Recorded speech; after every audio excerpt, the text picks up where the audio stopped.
Good morning, good day, good evening. I'm, as always, your host, Brodie Robertson, and if I don't sound as high energy as I normally do, it's because I'm kind of sick. So I'm like on the recovery side of being sick. And before someone asks, I know someone's going to, no, I don't have Rona. It's just a winter cold because it's winter in Australia, and Australians are very bad with the cold. It's not like it's super cold in Australia, but like Australia cold, it's enough where you're just like, you know what? When it's summer and really hot, you're sort of more used to that. Let's see, what is the weather today? It is current. I don't care what it is in New South Wales. Give me the weather in South Australia, not South Wales, South Australia. Jesus, Google. I use you once, and you decide not to actually work. Actually, you know what? Maybe it's for the best that I actually am sick because the plans that I did have today probably weren't going to work out super well if I did go and try to do them. So my initial plan, one of my mates, I've mentioned it before, I've done live streams with him in the past. The guy I was live streaming with when I did the Borderlands streams, he's back in town for the week. Week it is. No, whatever. He works on like a 2 week cycle. I think 9 days on, 5 days off, something like that. Anyway, he's back in town, and we were gonna go golfing. That's the same guy I went and did rock climbing with the other week. So golfing is a bit harder. Rock climbing, if it's raining, that's perfectly fine because you're doing it inside anyway. We're not obviously actually rock climbing. We're doing like, indoor rock climbing where people who have literally no experience will be fine and won't die. But golfing's outside. Obviously, you could do like mini golf and there's like indoor mini golf places, but like actual golfing, yeah, if it's raining, obviously you can still golf. Like they hold tournaments in the rain. I would just rather not. The other problem is that if we did go golfing, I'm likely to get him sick, and I don't exactly want to be responsible for him not being able to work. He'd probably still go to work anyway, but I just feel kind of bad if he did get sick because of me. So those plans are postponed at this point. We might go before he goes back, because he goes back on Tuesday morning, I believe. So we could still go over the weekend depending on how I feel, but it's raining all weekend. It's winter right now. Winter's a mess for doing anything outside. So yeah, that's probably not gonna happen. I guess next time he's down, we can go do something. I was considering, there's actually a place in Adelaide, I believe, that, yeah, actually in like the Adelaide city, not like the surrounding suburbs, where you can actually go fire pistols. I'll see if I can find the name of it. If you look up Adelaide pistol, you should be able to find it. Marksman Indoor Firing Range, yeah. So this place, from what I heard in the past, it was actually really, really good. But because of new regulations that came in, because guns get really heavily regulated here, they have to like lock the guns into this, I guess. Let's see if I can find a picture of it actually. It's like a mechanism that makes it so you can aim where you need to aim, but you can't move the gun around as you would like to move it around. Let's see. Is that going to show me the picture? Yes, it is. Okay. So you have like this, the gun's locked into like this metal bracket, and you can move it up and down, and you can like angle it. But because in the, I think a couple of years back, someone went there and then shot themselves, like trying to kill themselves. Yeah, new regulation came in because as soon as anything bad happens with guns, there's going to be like a snap lockdown. There will be a snap change in regulations on how it works. And yeah, now I didn't go before this happened, but from what I've heard from people who did, it's far, far less fun the way it's set up now. Which, like, obviously it's a bad thing someone tried to kill themselves there, but I don't really think that doing this makes sense. It sort of makes more sense if you're gonna have, you should probably have more people watching each other, or more staff watching the people actually firing, rather than sort of taking away a lot of the fun that the range actually had. Because ultimately, I'm not going to get too deep in this. Ultimately, if someone wanted to kill themselves, like, you're in Adelaide, there's a highway like outside, so yeah. Anyway, I'm not. That's enough for that. Oh, God. Okay. Hopefully this podcast doesn't make my throat feel worse. Yesterday, I wanted to record another video. I'm probably gonna push that back to next week now.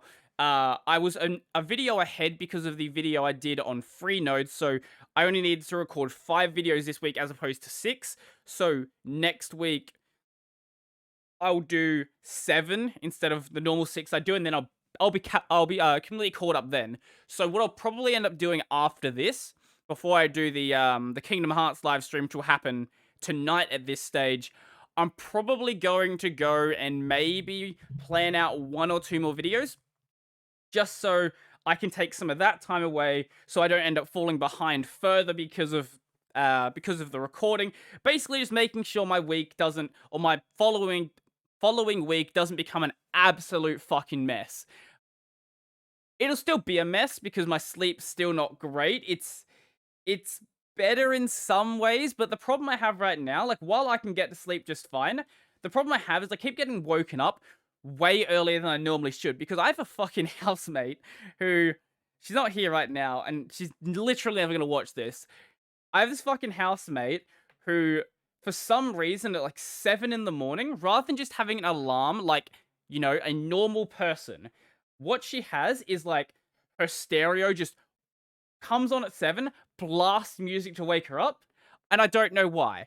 And she's been doing this for like the past year or so, and she's like, "Oh, I don't have an alarm at 7 o'clock in the morning." Like, what do you think that is? That literally is your alarm. It comes on at the exact same time. Even there was like a week last year where she wasn't home, and it came on at the exact same time. So if that's not an alarm, I don't know what is. Like, it's very obviously an alarm. Like, this place is better than my last place. Like, my last place was, I've talked about it before. My last place was an absolute fucking mess, where I guess you'd consider him the landlord. So I was in a place that was being sublet, basically where you rent a place and then you rent it out to other people. Technically, it's illegal, but as long as the landlord, like the actual landlord's getting their rent, most of them don't really care. But the point I was getting at here was that guy, he acted as if he owned the house and acted as if he was like the only one who actually lived there. And that's the sort of person that is kind of a mess to live with. Like, it's fine to live, like, you usually have two kinds of people. You have the people who think they're in a share house and acknowledge the fact that other people are there, and the people who think they live by themselves and act like they live by themselves. And this guy would like throw parties at 2 in the morning and then blast music that would shake the house until like 6 or 7 a.m., which is absolutely fucking insane. Like, it's one thing, to have something going until midnight, and then if it's gonna keep going, you talk to your housemates like, "Hey, we're gonna do this thing, just to warn you." This guy never warned anyone though. Like, I would be falling asleep just fine, and then 2 in the morning, doof, doof, doof, doof, doof, doof, doof, the entire fucking house shaking. Feels like we're gonna. So we're on like this hill. Feels like there's gonna be a fucking mudslide that happened because of all this noise. That place was an absolute mess. Here it's generally better, and the worst, besides the waking up at 7 in the morning thing, the worst thing I had happen is the other night, they came home and they were like yelling as they were walking the door because they're absolutely fucking drunk. And I think that went to like 12:30 or something like that. Not super late, later than I would like it to go, because I want to be asleep by 12:30. I'm usually climbing into bed by 11:30, try to go to sleep at 12. That's my general schedule. It doesn't always work out like that. Like, if I work a midnight shift, for example, obviously I climb into bed about 12:30, gets bed about 1 or so. But when I do a normal shift or I don't work, yeah, that's my usual go-to. And I was surprised. I was really annoyed that night. Like, why the fuck are you making so much noise? One of them did apologize to me. It's like, sorry, mate. Sorry, made a lot of noise last night. Was that a problem? I was like, it's fine. Apology. That's all. That's literally all I'd wanted. And you know what? I changed my opinion on that one person that was making a lot of noise. The others, well, haven't heard anything from them. I guess they just don't really care. Share housing is a bit of a weird one. Like, it's a great way to save money if you get really good housemates, or if you obviously like go and pick people for yourself, like that you know, or that you at least give them time to show they're actually decent people. Share housing can be a great way to save a bit of money, but if you have housemates that are not great, it's going to be an equally not great experience. But the sort of people that I like are the people who either keep to themselves or acknowledge the fact that you want to keep to yourself. That I think that's a good way to put it. So one of the original guy I live with, besides the shit kicker that was always partying, the original other housemate I had, he basically just sat in his room all the time. We actually worked together as well until he got fired. That's a story I'll get into in a bit, actually. So we worked together. When he was at home, though, he basically just sat in his room, and the only time he came out was to smoke. And if I saw him outside, I'd usually chat with him for a bit and then go back to my room. Chill dude. That was cool. The guy who replaced him after that was like a big old fucking gym bro dude who took like way too. He actually did take testosterone. He took like way too much fucking testosterone though. He was like one of those absolute fucking like absolutely hype gym bros dude. Awesome guy though. I think he also like calmed it down by like smoking lots and lots of weed. I will neither confirm nor deny my consumption of illicit substances without a lawyer. You can work it out for yourself. Chill dude, though. He did come out of his room a lot more, but he acknowledged the fact that, like, yeah, if I'm not going to come out that much. I'm going to just sit in my room, be doing my own thing. But if someone wants to chat, like, I'm more than happy to chat with them. Those are the people that are good to live with. I'd actually run into him not that long ago. I think, actually, I say not that long ago. I think it would have been about a year now. He went from being like a big jacked gym bro to being like a skinny running bro. I don't know why. I guess he wanted the change from like smashing out weights all the time. I don't know. Either way, he's in a much fitter condition than I am. I've sort of let my fitness deteriorate since I left that place, because that was the place where I recorded in the shed that had a couple of pieces of gym equipment, and I didn't realize how much having gym equipment in your house would encourage you to actually use it. By having something that close, like going to the gym is all well and good, but by having gym equipment literally in the same place as your house, it makes you more considering to go there. Like, even 5 minutes down the road is still enough to convince you that you don't want to do it. But it's much harder to convince yourself that you're too lazy to go do it when, yeah, you know, you can just walk like 10 steps to do it. Ultimately, though, I'm sure that some people would still find ways to not work out, and there were plenty of days where I did as well.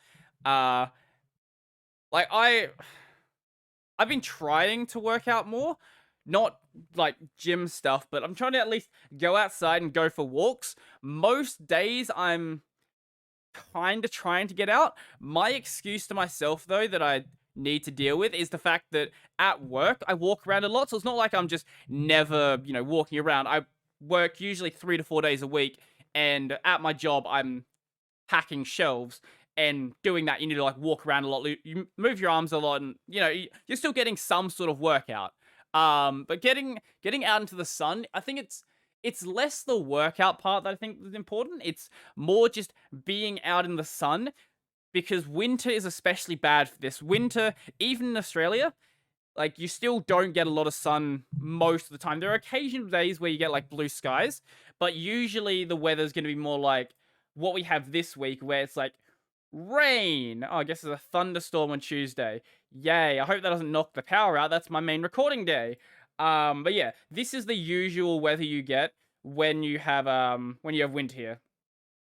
So getting sunlight when you can is for the best. Even though you probably should be supplementing vitamin D, which I do. It's still best to it. It's not healthy to be locked in a box all the time. That's the point here. You need it.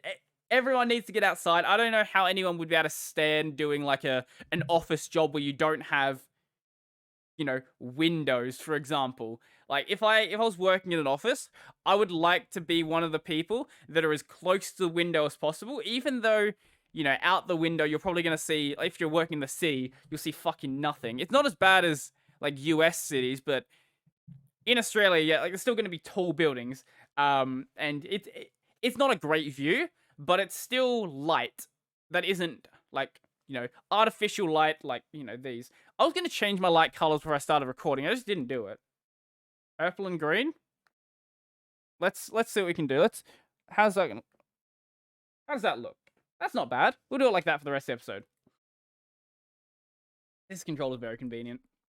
Even though the light recreation or the color recreation is not at all representative to the icons you see on here. Like if I press, I think it's the orange one or like one of the orange ones, you get like a pink. This is what I get when I buy shit off of eBay. Anyway, I wanted to get into the guy who got fired. So this guy actually was a pretty cool dude, and I don't know if he was. I don't know if the firing was justified. I know his side of the story. I know the other side of the story, like the store side of the story, and I still don't know who ultimately was lying about it. So basically, the reason why he was fired, whether it actually happened or not, is we have these. So when you work in a supermarket and you are an employee that buys stuff there, generally they'll have some sort of sticker or somewhere to mark that an employee has purchased that product or the store has purchased that product, so that if you go and use that product, they don't think you're stealing it. So at my store, we have these like bright orange things called check seals. You stick them over the barcode, and you get whoever's working at the counter to sign it and say, hey, look, this was actually purchased. Now, what supposedly happened is he grabbed a seal for himself. He was actually carrying a roll of seals himself, which I find very unlikely. But he took a seal and then put it over, I think it was, I don't know, an iced chocolate or iced chocolate. Yeah, I think it was iced chocolate or something like that. So, some sort of like chocolate or coffee drink. Nothing really that expensive, like at most like a $3 drink. Not like, I don't know. Say we were doing like a thing where we were selling air fryers, for example, like $50 to $100 products. No, it was like a $3 drink. And supposedly he was caught by the manager of the checkouts, and obviously then taken to the big bosses and dealt with like that. But the reason why this story was kind of weird, and I wasn't sure who to actually believe, is the guy who reported him never actually liked him and sort of wanted him to be fired for a very long time. That's why it felt kind of weird to me. Like, it would be one thing if some, like, random person he'd never met at the store was the one that reported him, but the fact that this manager sort of had a vendetta against him in the first place made it kind of weird. Now, I might just be speaking from a biased position. It's definitely a biased position because I was friends with the guy who did get fired. But okay, just think of it like this: if you're working a job and the guy and you're reported by, we'll step back a second. If you're a manager and someone reports another employee and that person never liked that employee before, I would take what they're saying with a grain of salt. Now, there are cameras in the checkout area, so ultimately they could check the cameras. I'm sure they would have, hopefully, but I don't know if I'd heard mumblings that the manager who also fired him never liked him either. So it's this weird situation of people who don't like each other reporting each other. I don't know. Work politics are weird. That's what I have to say about work politics. Like, it's bad enough when you work in a supermarket where everyone makes minimum wage.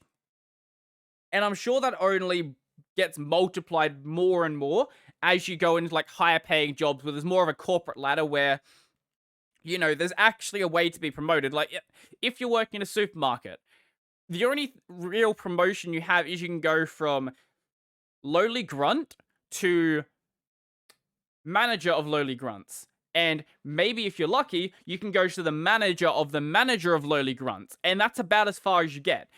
If you're actually no, there's one more step. Maybe if you're really lucky, you become the store manager of the manager of the manager of the lowly grunts.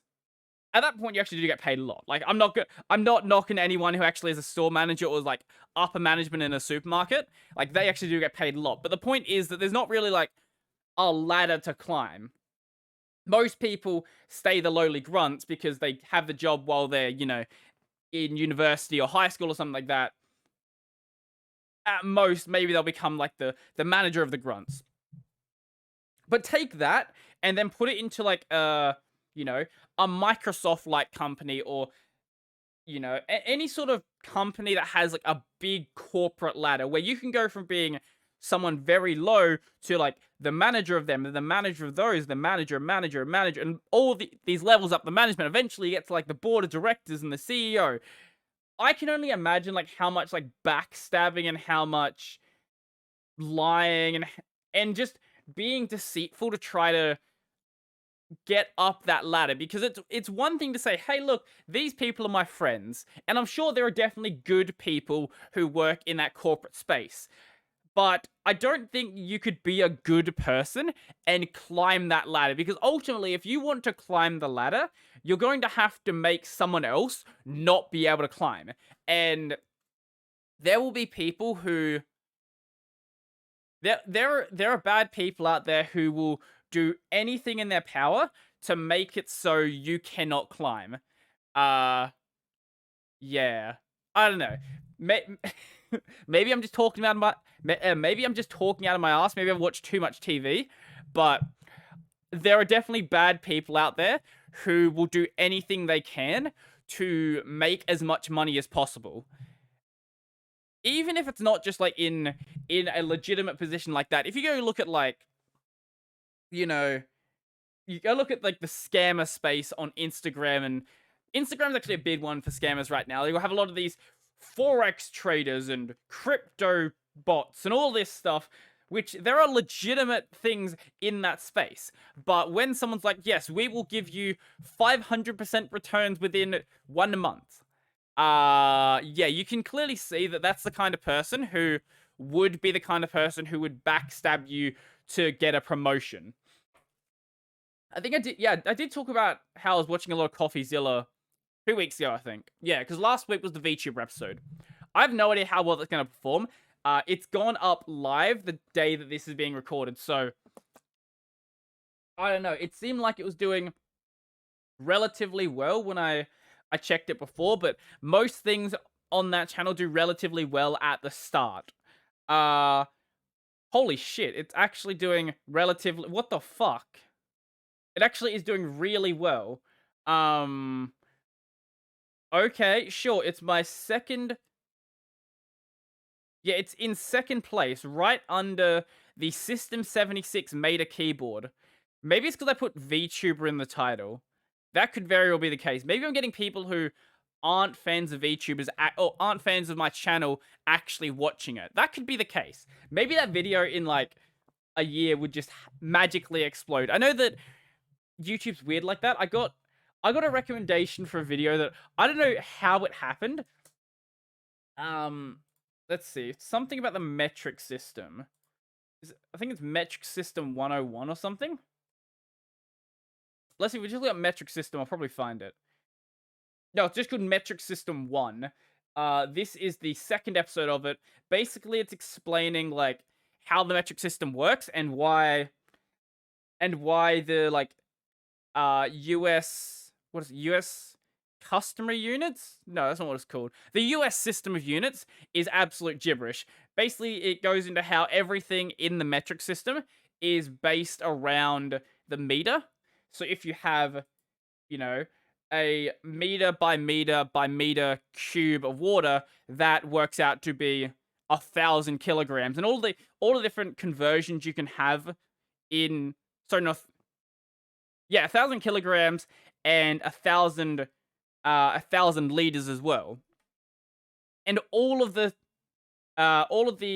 I guess units in the metric system all flow together like that in basically a way that you can very easily understand in your head. He went into some examples like, okay, so let's see why the I guess some call it imperial system. I guess the US system is not technically that. There's like variations of the system, but generally it's called the imperial system. Anyway, he went into like, okay, so how many feet are in an inch, and how many inches are in a yard, and how many feet are in a mile, and I'm sure if you live in the US system, most of those things probably make sense.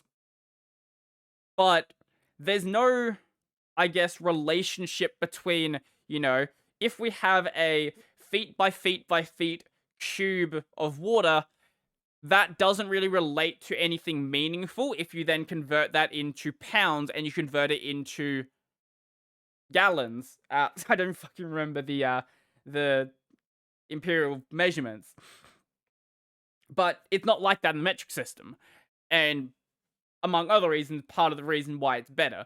I understand partially why people like Fahrenheit. Fahrenheit, I didn't really see the point of for a while, but after people sort of talked about why it's useful, I sort of have a bit of a soft spot for it, even though I have no interest in actually using Fahrenheit. I'm sure this is going to be really obvious to the Americans listening, but for anyone in a sensible country that uses, Celsius, the advantage of Fahrenheit is that in the ranges of temperature you care about, it's much easier to discern the difference. So you can't really tell much of a difference between like 32 degrees Celsius and 33 degrees Celsius. It doesn't sound like much. Obviously, like you can feel the difference, but it doesn't sound like that big of a difference. But if you go from 89.6 up to 91.4, there's a bit of a bigger gap there. That's probably not the best example. Let's go in, I think it makes more sense in like the mid range. So 25 to 26. Actually, no, I was wrong. It makes more sense in the upper range. Or like the difference between like 33.5 and 34. Like that doesn't really mean that much, I guess, is probably a simple way to look at it. But if you have those bigger ranges, I guess it provides more meaning to the way that people actually think about temperature, I guess. Even if we're doing things like, boiling water, it's gibberish. What is 100 C in Fahrenheit? 212. Like, what? Is 100 C cold or... I'm sorry, what? Is 100 C cold or hot? What the fuck are we looking at here? Okay, what is this? Minus 30, that is 30 degrees below zero, ice freezer. Very cold if you're outside in this temperature. Unbearable to most. Yeah, that's the temperature you probably are going to die at. -10, ice. Very cold, but bearable in lots of warm clothing. Like, what am I reading here? Okay. 0, water freezes. Ice melts. No. Ice does not melt at... What? Wait, hold up. Hold up a second. Ice does not melt at 0. Ice melts above 0. What? Okay, think metric.uk. You literally do not understand how water works. Okay, good to know. 4 degrees, fridge, cold. Water has its smallest volume at this temperature. That actually is a good point. So, when you have a meter by meter by meter cube of water, and that's going to be 1,000 kilograms. Yeah, 1,000 kilograms. That is assuming the water is at 4 degrees Celsius, where water has its smallest volume. Yeah, because otherwise you can't actually fit a kilogram into that box. 10 is cool. Sorry, 10 is cold. Yeah, okay.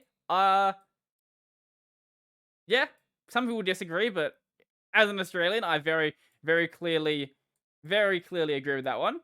15 is cool. 20, room indoors warm. Okay, this is definitely based around the UK, isn't it? Yeah, think metric UK. 20 is warm. Okay, sure. 25, warm room, warm to hot. Typical maximum temperature for British summer. Wow, the British are very weak creatures. Actually, to be fair, I don't want to be in zero, so they can accept the cold. I'll just take the heat. That's good. Let's see. 37, body temperature, very hot. This is the average human body temperature. Is it 37? Okay. I always forget what that number is, which is probably bad, considering that, it's probably useful to know if you're sick. 40, washing machine setting for normal clothes. Very hot. If you're outside in this temperature, you will feel hot, but more so if humidity is high. Wouldn't you feel cooler if the humidity was high? If your internal body temperature reaches this level, you're in danger of death. I actually wash my clothes with a cold wash. Yeah, I cold wash everything because I don't want my inks to run. I'm too lazy to separate stuff. Anyway, there you go. You learned something about me. 50, extremely hot. Not many places get this high in temperature, and this heat you would need to find shade, drink water, and stay cool. Where does get... I'm gonna guess, like, India gets to 50. I know India gets to mid-40s in summer. India temperature. Summer. Let's see. 41... Summer's hot and dry. Daytime temperature is around 41°C. That is horrible. Maybe in, like, the Sahara Desert or something. I don't know. There will be places that get to 50, if we're going by this chart actually being correct. 60. Washing machine setting for hot wash. Too hot to live in. Most bacteria die at this temperature. I am going to have to fact check that with my sister. Let's see. 90. Washing machine setting for hottest wash. Why would you ever wash clothes like that? That seems like a bad idea. Too hot to live in. Humans cannot survive high temperatures. Huh? 100. Water boils in the kettle. Water turns to steam. But I thought steam would also turn to water back at this if we're going by the fact that at 0, water freezes and ice melts. Whatever, you're just gonna forget about that. 1,000. Lava from a volcano. I'm sure that would differ, but yeah, sure, we'll go with that. Melting point of iron, 1535. At this temperature, iron will turn into liquid form to be used in industrial manufacturing processes. Oh, I thought it was more... My brain just, like, assumed there was more to that sentence and just didn't know what to do. 2750, boiling point of iron. The temperature at which iron boils and vaporizes. That chart's a little broken here, but looks of it. Why are there words across 2 lines? What's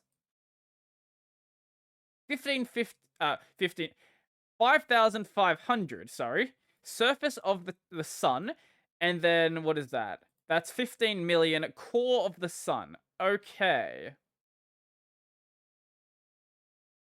Huh. Why did I read that? I genuinely don't know why I read through all of that. Alright, I was looking at boiling temperatures of stuff. Yeah, that and why Fahrenheit sort of made a little bit of sense. I guess. Whatever. Thinking of things, I realized my room is actually quite dusty. I was I like lined my finger along my soundboard, and holy crap! I don't know if you'll be able to see it. Let's see. Can you see it? No, not really. Yeah, there's a lot of dust on it. So I think I'm gonna have to clean up my room this weekend. I've been putting it off for a couple of weeks because I'm an adult and I'm too lazy to do my chores. My in most of my room is fine. Like if we look at my floor, like my floor is generally clean except for the fact that it really needs a vacuum. But the dust is the big problem. I did actually go and clean my monitors the other week though. So I think I've had these for close to a year now, and I don't think I've cleaned them once. So there was a lot of like finger marks on them, and the sort of and like occasionally like you'll speak and there'll be like a little bit of spit that comes out and gets stuck on the screen, stuff like that, and it didn't feel like as I was cleaning it, it didn't feel like it was getting that much cleaner. But once you see a monitor that has been cleaned afterwards, it definitely is a bit of a difference, and especially in situations where I have this window open. So usually when I'm not recording, the window will be open because I actually, like to have light. And when it's open, there's going to be a bit of glare. Even though these screens are in a relatively decent spot to make it so it's not a massive deal, it's still enough of a problem where I don't want to deal with it. So, clean those up, less specs on the screen, we're good. I haven't touched the TV behind it. I've considered getting rid of the TV. Like, I don't use it that often, mate. Mainly what I'm using it for right now is as a glorified teleprompter. And if I'm going to do that, I might as well go and buy like a second-hand like 13-inch monitor and put it on a monitor arm. Let's see. Monitor, let's see. What can we find? I don't want to pay $1,000. Here we go. Like something like this, or a 22-inch BenQ monitor for $80. That's actually I don't even know if it's any shit. Any shit. I don't know if it's any decent. It probably isn't, but if it has a vase amount, do you have a picture of the back? This would do. You don't. Of course you don't. That would do just fine. I actually have considered putting all of my monitors on monitor arms because that would give me a couple of. Obviously, getting rid of the TV first. That would give me a couple of things I could do. Firstly, I could shift the camera back a little bit further so you get a bit more of my room, which will actually be very useful once I get my new lens, because that's going to be it's going to have a slightly higher crop factor, I believe, or slightly higher, um, focal length. Focal length? Focal length. Is that it? It's going to be 16mm lens rather than a 15mm lens, so it'll be slightly more, cropped in. And having my camera back further will be able to alleviate that. But, monitor arms are expensive. At least good monitor arms. I know you can get, like, really cheap ones, but if I'm gonna get monitor arms, I'm gonna get something actually decent. Like, something that I can buy, and then I can just, like, have basically forever. Like an Ergotron arm, for example. That's probably where I'm gonna end up going. And Ergotrons are a little bit expensive. Let's go to the multi-monitor mounts. And, 3 monitor. Wow. Let's see. This one? How much is this? Shop online. This is probably going to be very expensive.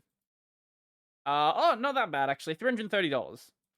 But an Ergotrons are absolutely amazing. These are like all metal construction, like something that's going to actually last you a while. And I would put my main monitor and my secondary monitor on that, and then I'd get another arm and put the other monitor, like I would probably have to put it slightly above the camera, but I might have it like slightly below, so like I don't need to see the entire thing, so have like the bezel behind the camera or something like that. Future problems, basically. Future problems. I don't want to get rid of this TV because it is a good TV. I paid a couple $100s for it, and it's not like amazing, but like it's a couple $100. I want to waste some money just because, I want to. Anyway, I might just send it up to my parents' place. That's not a bad idea because my room up there doesn't have a TV in it, and I'm already storing a ton of my junk there anyway. So maybe I'll do that. I might ask them about it and see what they say. They'll probably say yes. They don't really care if I store my junk up there. I've already got their shed. So when I moved out of my parents' place, uh, I had a bunch. They like my mom just left most of the stuff there, so I've got like a bunch of like dinner sets and stuff just all packed up into boxes. I need to go up there at some point and kind of clear out what was put in there because I basically boxed everything up without really considering what to throw away. And I'm sure there is a ton of junk in there that I just don't really think I'll ever use. Like, who needs like 3 dinner sets, for example? Or there might be some. Actually, I honestly don't even know what's in there. I genuinely don't know. There's so much stuff because basically it was whatever was left in the house after my mum left. I've talked about what happened. It's not like she just abandoned me, even though she kind of thinks she does every time she fucking talks to me. But what was I saying? Right. She went to go live up there with her boyfriend, which is cool because he's a cool dude. It did mean me and my sister did have to find places within like 2 months, which was less fun. She's living in a shed. In her boyfriend's not her boyfriend's shed, her boyfriend's parents' shed, which is even better. So I feel like I'm in a better place in life. I don't know. Maybe I'm not. Maybe the share house is the worst place, but I don't know. I'm just happy to have a roof over my head. That's ultimately all that matters. At the end of the day, the fact that I'm not, sleeping at a petrol station, I think is a good plus. Yeah. I don't know where I was going with that. Anyway, junk? Yes. Something. I need to clear out the junk in this room as well. Someone suggested the other day, because I was talking about like how my bed takes a lot of space. They were like, hey, why don't you get a Murphy bed? If you don't know what a Murphy bed is, because Murphy bed isn't a term used in a lot of places. Murphy bed, not Dan Murphy's. That's a very different store. A Murphy bed is a wall bed. So, let's see. It's a very simple example. One of these guys where the bed folds up into like, into the wall. That one actually doesn't take up that much space. Like you can get real fancy ones like that have, cabinets and all that stuff in there. Or you could go very simple. Why is that $3,500 though? $3,500 basically for a blank cabinet that has a bed inside of it. I think that might be a little bit expensive. That's one of the other problems with Murphy beds. It would save me a lot of space. I would be able to have this all like packed up when I record, but yeah. Very expensive. Well, how much is this one? That would work kind of well. That's a different angle. I hadn't even considered one like that. That is, once again, $2,500. Still very expensive. But the other problem I have is that under the bed there is my storage space. This is sort of the case when I was at my parents' house as well, but even more so now. Anything that I want to make sure doesn't get disappeared by housemates, because whenever you live with other people, some of your shit is just going to go missing. Anything I want to make sure doesn't go missing lives under the bed, because if it's in shed, just don't put things in shared storage space, because people are going to think it's their stuff, take it, and whatever. But there's a lot of junk under here that I probably could chuck out, like, I don't know, what? I know there's like boxes of cables and stuff under there, and I've got a drawer now where I put all my cables, so it probably makes more sense to put stuff in there. And I think I've got like a collection. I'm not going to throw this out because I kind of want to keep them. A collection of all of my old IDs. So not just like my original driver's license, but also my like high school IDs as well. I might show you those at some point. Have I mentioned the school I go to? It's probably fine. It's probably on my LinkedIn. Um, but yeah, I basically look the same as I did like in grade 8, so that would have been when I was 13, as I do now, except for the beard. Basically, I'm just less baby face now. But there's other junk under there that I just don't need, that I've just kept around because, it's the sort of everyone sort of has a bit of a hoarder mentality, even if they don't think they do. Why am I getting messages? What is this? Isn't not a number in my phone book. What is this? What are you messaging me about?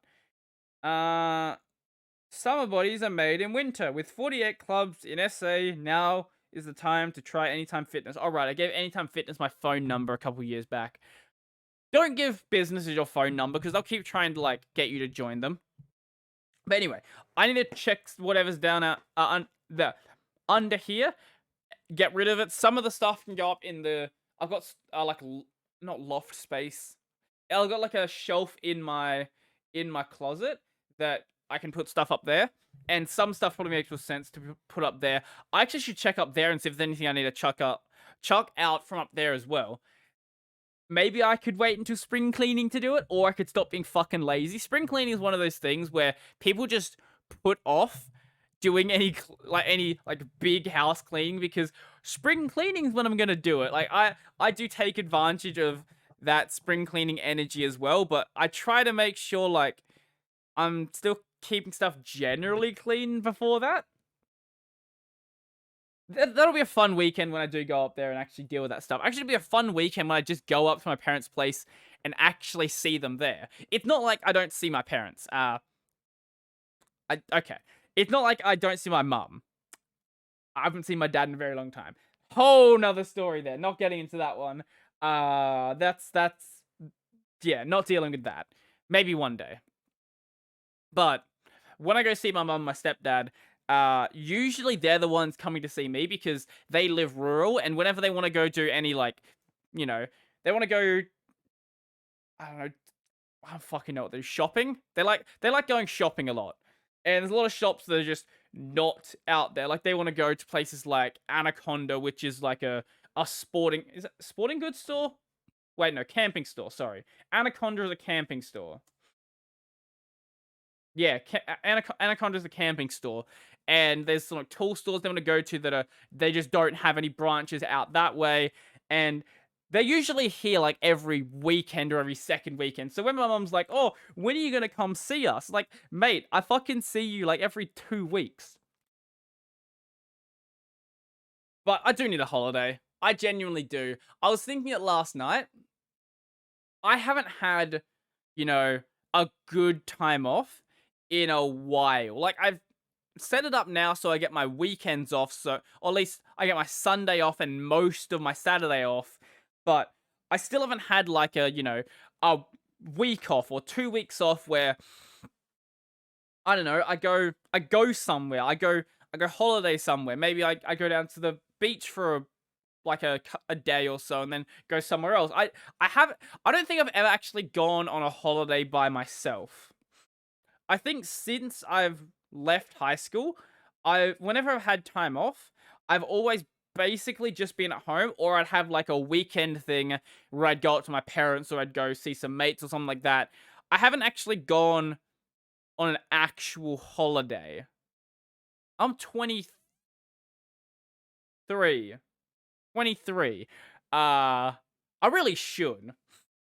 And I was thinking it last night that maybe I should just do a little bit of extra work, get myself so I can still get keep the channel running over that week, have like an extra 6 videos like backlog for that, and then just have them scheduled to come out during that time. Maybe have no podcast.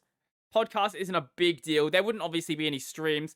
Turn my Wi-Fi off and just go places. I don't know where.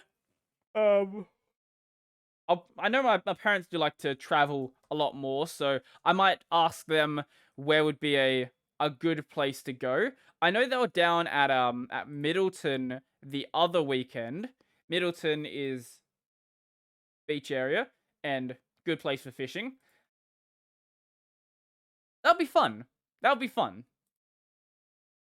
But I'm probably not going to do it until the weather gets a bit nicer. I don't want to exactly go on like a holiday in the middle of winter and then be able to do nothing because, it's raining the entire time.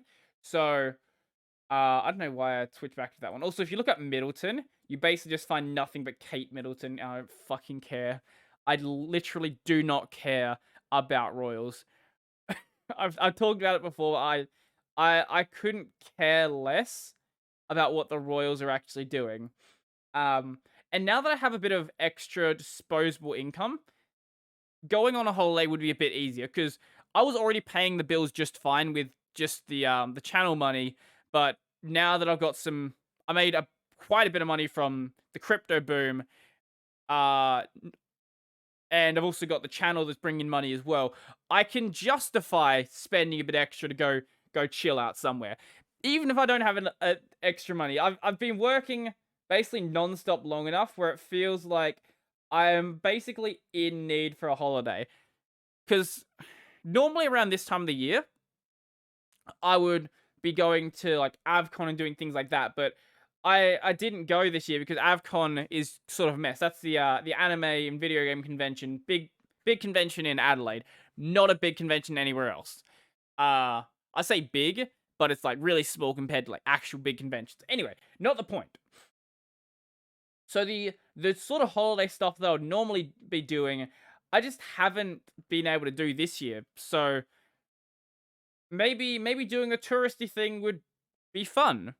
I don't know. I've never done it. So, and leaving the country right now is a much harder process to do.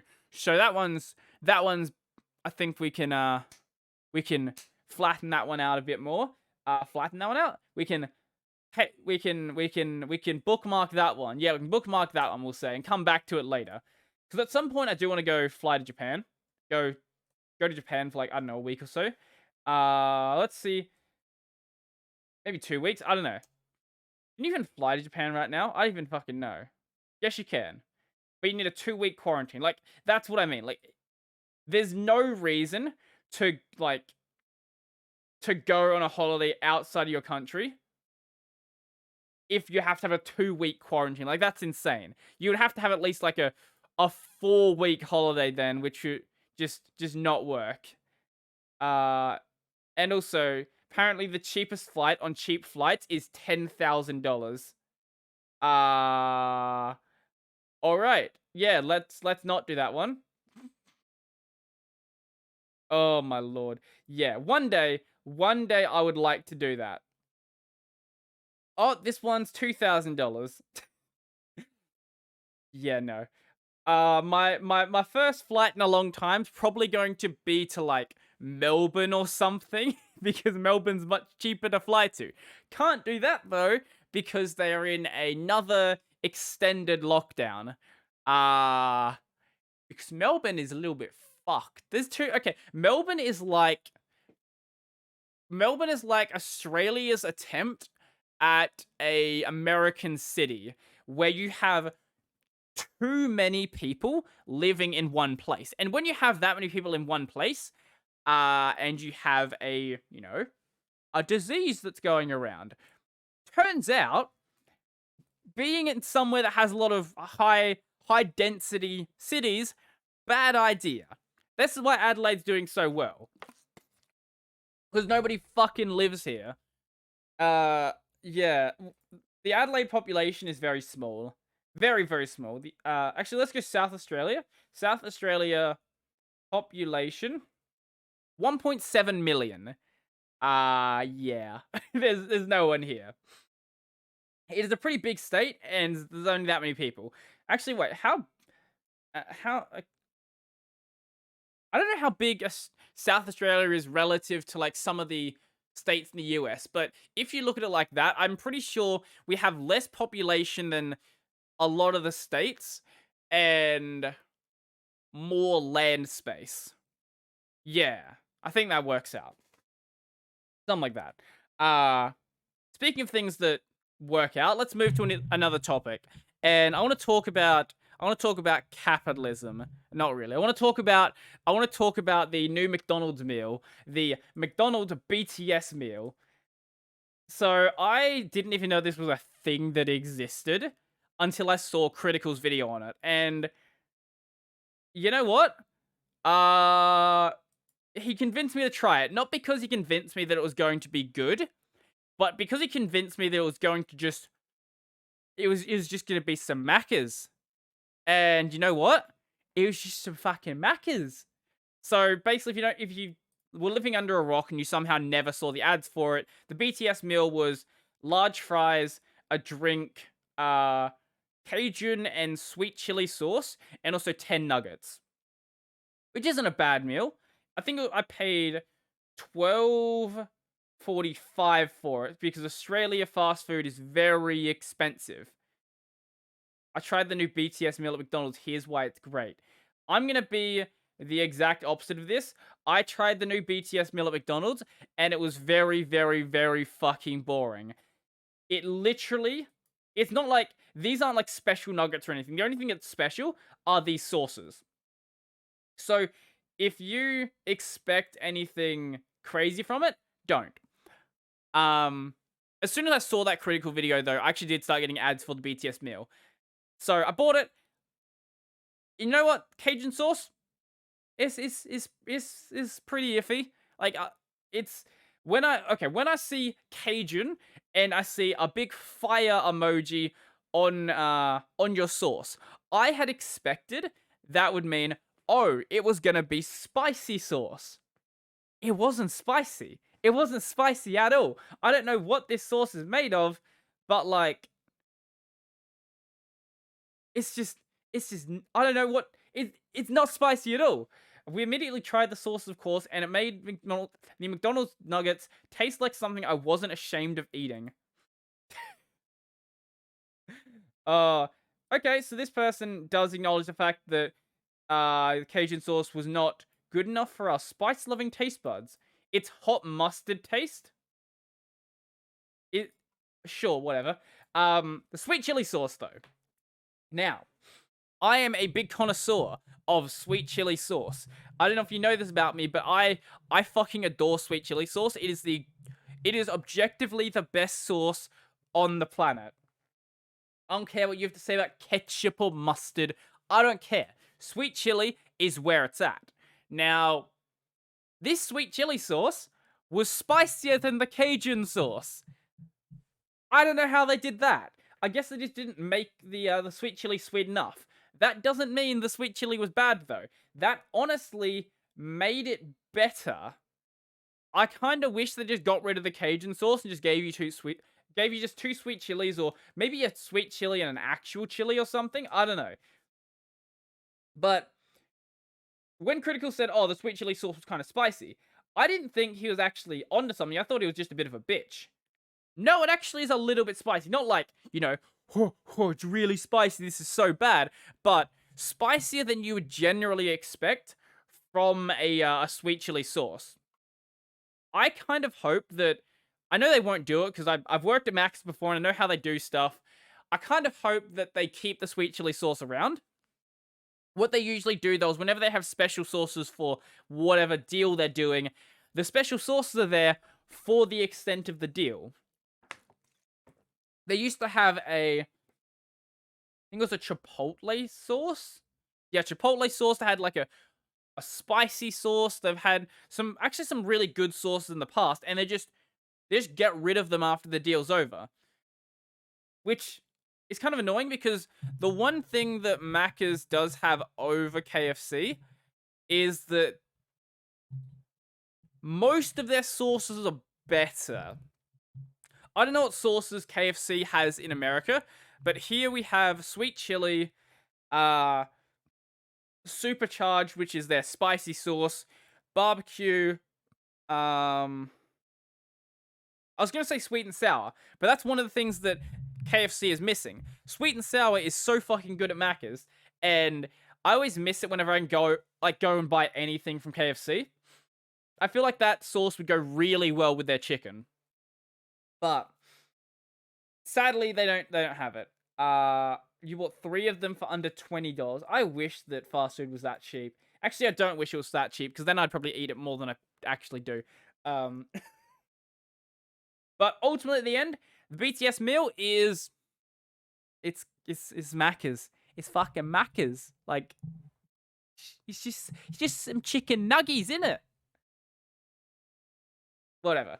I I didn't expect too much from it after Critical's very middling review, but I still wanted it. I still what's the word? Partook in capitalism is one way to put it. I'm not gonna suggest that anyone gets it, but if you happen to be at Macca's and you want to try you want to try new sauces, I guess, and you like chicken nuggets, which everyone should, guess buy it. Actually, one problem I had with the Macca's I got it from is they just like left everything open. So they left the nuggets open, then just put the like fries just laying down on top of it. So by the time I got home, all the fries were like in the nugget box, and because the box was open, the nuggets had also like cooled down a bit as well. So I just chucked it in the microwave, heated it back up. It was good. Macca's is one of those few few brands, if you chuck in the microwave, I think it gets better. KFC, I don't know what the fuck they make their KFC chicken out of, but it's quite questionable how it tastes after a microwave. Like you can, if you heat it up just a little bit, just a little tad bit, it's okay. Any more and you're kind of screwed. It's so weird that people were freaking out about this BTS meal though. Like it's yeah, no, there's no actual merch. One commenter asked, it's just chicken nuggets. I think in some places there were like actual merch you got. Like maybe in Korea or something. I don't know. But yeah, in Australia there was no merch or anything. It's just oh yeah. Also, we didn't. I don't think we had a special box. I think. Oh no, we did. Is this the Australian? Yeah, this is the Australian one. I guess we did have a special box and just didn't pay attention. Or maybe they had run out of the BTS meal boxes and just gave me a regular box. Because I don't recall seeing a special box. I don't know. I feel like KFC would have done a deal like this better because they're happy to bring in new shit and then get rid of it within like a week. So they'll have things like their Zinger meals and Zinger. What were they called? Like Zinger. No, Zinger Wrap. It wasn't Zinger Wrap. No, that's or is that a? Anyway, KFC brings in special items for special occasions. Macca's is fucking lazy. They're like, how do we put the bare minimum effort into doing anything we want to do? This right here. This is how you put in bare minimum effort. Macca's did bring in like special burgers occasionally, but the problem with doing that is no one buys them because if you go to McDonald's, like you want cheap food, and whenever they bring in a new burger, it's always some like gourmet burger that's so expensive, and you know that there's no reason to ever buy a burger that expensive at Macca's because it's just a bunch of kids working there, and they're gonna fuck it up anyway. So no one buys them. Like I think when I was there, when we had like. I think it was like a spicy grilled chicken burger or something like that. And the grilled chicken stuff was always never ordered because it was always very expensive and the chicken tasted like nothing. Because it's grilled chicken that was just previously frozen. Like it's the most bare minimum grilled chicken you could ever have. Like there's no seasoning on it. It's just grilled chicken. So it's like you're, having fucking grilled chicken and broccoli and you're trying to like lose as much weight as possible and go to the gym every day. Like it's that sort of chicken. And yeah, no one bought them. So whatever. I don't know how I talked about that for that long. I was probably just rambling about. I was probably like stumbling over my words and saying the same thing a bunch of times, which is unsurprising. But because we are talking about the BTS meal, I want to talk about something that goes along with the BTS meal, and that is a chicken nugget, a special chicken nugget. That is the Among Us chicken nugget found in a BTS meal and fetching $35,000.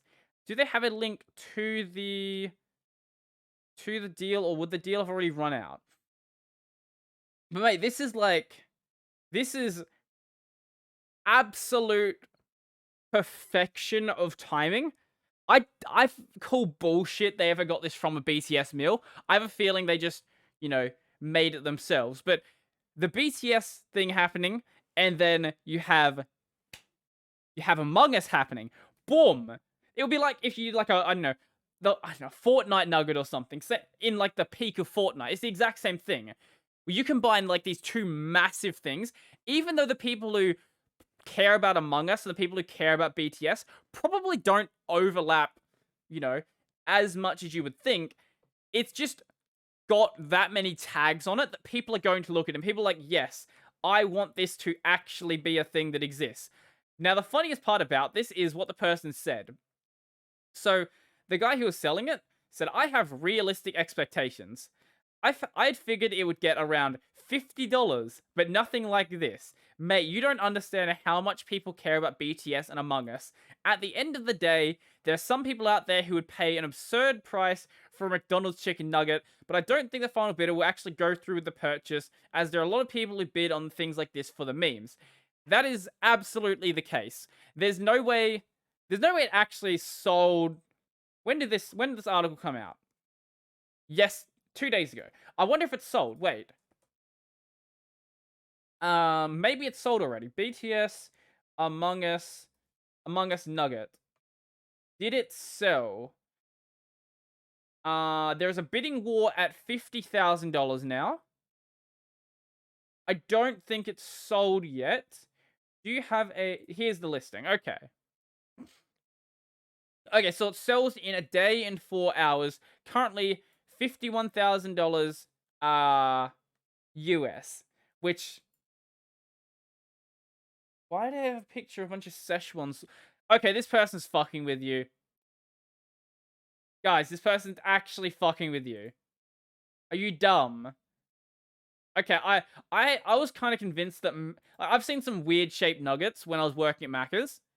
And seeing something like this wouldn't be that strange. But the fact that he posted, you know, a bunch of fucking Szechuan sauce in here... I think you're being trolled. I don't think the nugget doesn't exist. I think that they're playing a bit of trickery here. Maybe they made the nugget themselves or something. I don't know. Or maybe this is just like an edit or something. Or maybe they just got it from a different meal and they're like, oh yes, what's the big thing right now? BTS? What's another big thing? Among Us? Oh, it looks like the Among Us character. Well, gotta put them both on there. If you didn't have the picture of the Szechuan sauce here, I would have possibly believed them. But since they do, yeah. Do note, this food product has an average expiration date of 14 days and will be delivered prior to expiration. I do wonder if... Actually, I don't know how eBay handles fake bids. If, let's say the 51,000 and like let's say the 51,000 is a meme bid.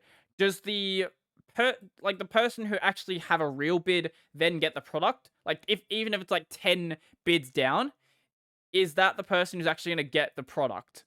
I don't know how that works. I've never actually I've never bid anything. The starting price. No, okay. 99 cents to $11,000. Okay. Bids retracted. Not a registered user. Yeah. I do wonder if any of these bids are real. Surely at least one of them's going to be. Like, I don't think someone with an account that has this many stars is going to risk their accounts functioning by, you know, giving a massive fake bid like this. So, I hope this person makes some money, and I hope they I hope they do something productive with the money. Maybe, I don't know, donate to charity or something. But it's their money. They can do whatever they want. Hmm. Yeah, it's weird. People are dumb. But unsurprisingly, uh, there will be someone who pays for it. Maybe it's only 10,000, but there will be someone. Speaking of dumb people, I'm still waiting for a reply video from a fun troll that I had in my Discord server yesterday. So he got so fucking angry when I banned him from the Discord. I'm gonna be doing a hate comment video coming soon, and he absolutely helped me out with this. So I'm gonna show you some of the amusing comments this guy left me. Let's see what we have. Let's go to comments and mentions. This is a guy called Nerve Gorilla. And I'm going to tag this clip with his name just so he sees it. Let's see. His original comment. Here it is. This video doesn't need to be 14.5 minutes. It's a 1-minute video at most, big mouth. And that was my video I did on the Audacity telemetry where, you know, you can't exactly talk about that in a minute. If you think you can, you're an absolute fucking idiot. I wanted to actually explain what was being done, why it was being done from their perspective, and why I think the community was having a massive uproar about it. I didn't just want to say, hey, look, Audacity has telemetry, Audacity bad. Like, if you want to make a video like that, be my fucking guest. I don't care, but I don't want to make videos that are just misleading people because, oh, you're a big mouth. Fuck off. I want to actually make sure people are being informed when they're watching my content. So I replied by like saying, hey, have you heard of context? I'm not just trying to send a witch hunt after Audacity. Here we go. The truth is you want double the ad revenue. He complained about the way that I speak while also having no fucking grammar skills.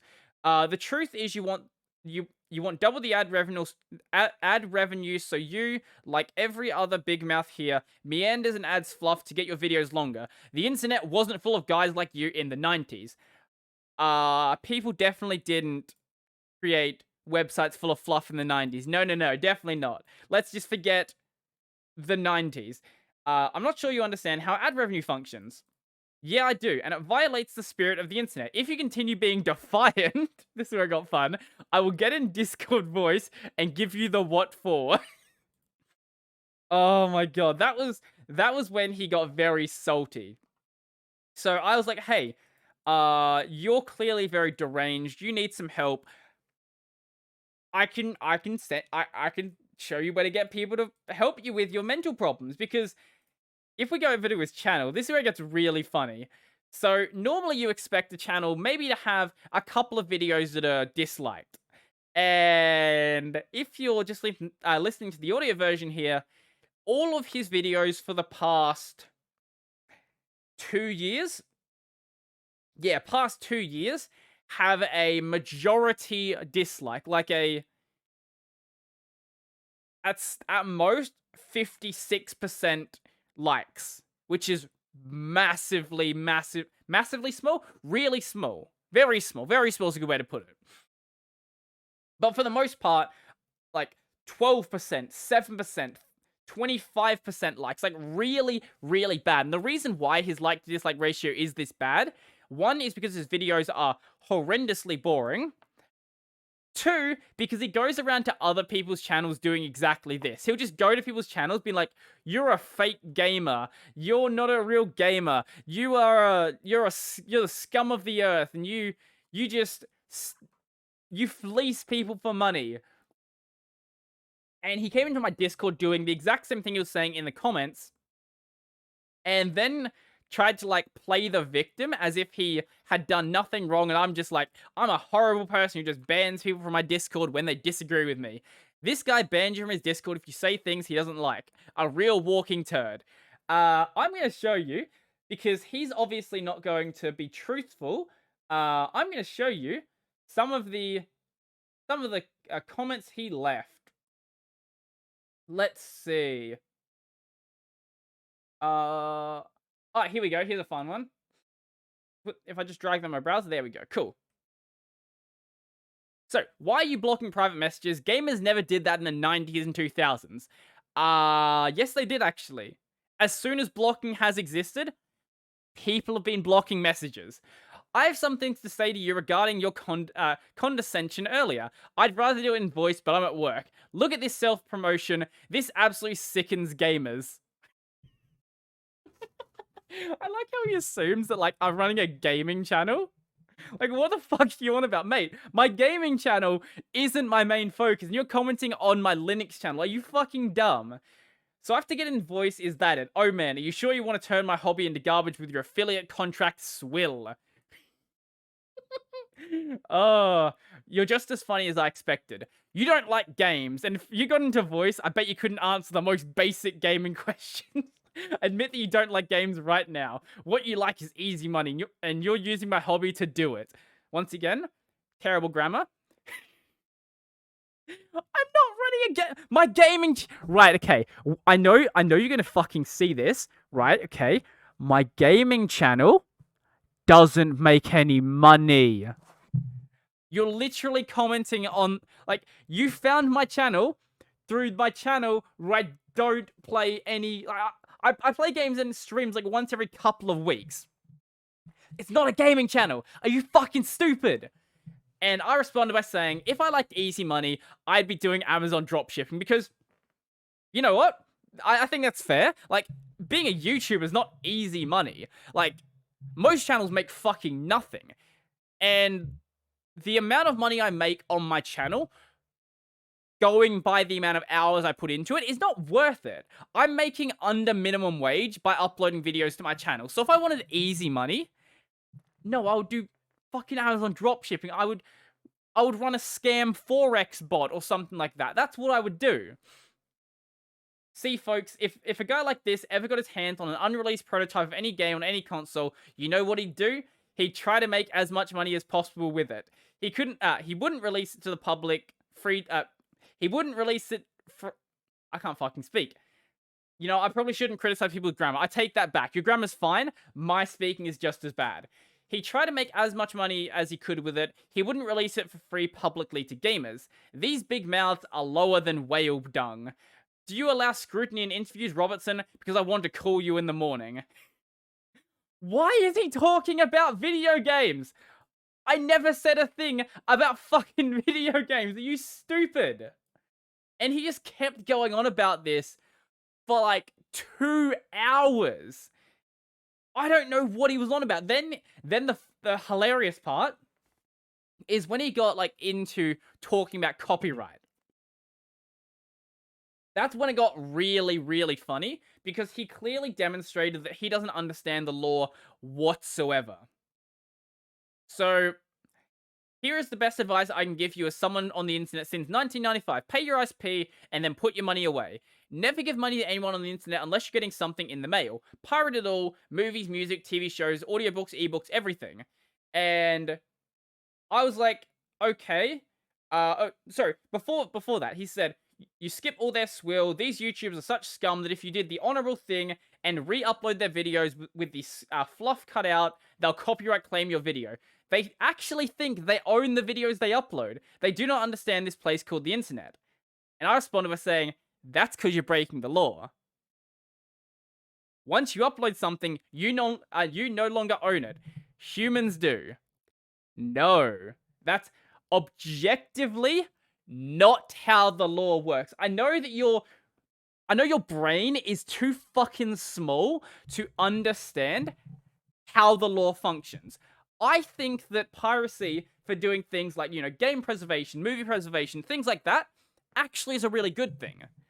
But that doesn't mean you're not breaking the law. You can't just say, I'm not breaking the law, and then instantly assume that that's the truth. Just because you do not understand the law does not mean that the law does not exist. This is the exact same thing as those, like, fucking people of the land, the living man kind of people, the people who think that, you know, the US law doesn't apply to them. They they only abide by natural law. Like, no, that's not how that functions. You're in the fucking United States. You operate under United States law. If you want to break the law, that's on you. But that doesn't mean you're not breaking the law because you don't know what the law is.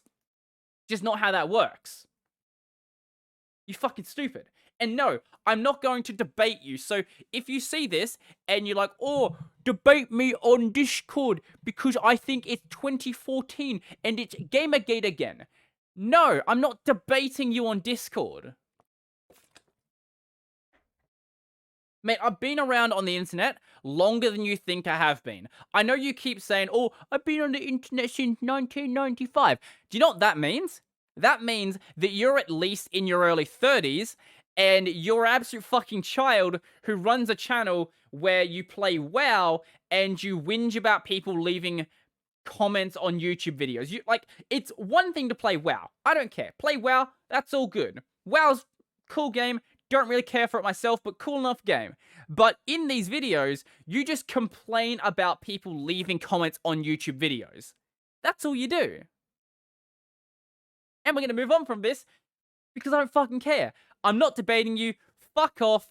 Go, I don't know, go talk about how you think you shouldn't get fired for wearing Nazi tattoos on your face. I don't care. That actually is a video he did. Go watch Free Speech Hating Losers. It is hilarious. This is one of the funniest videos I've ever seen.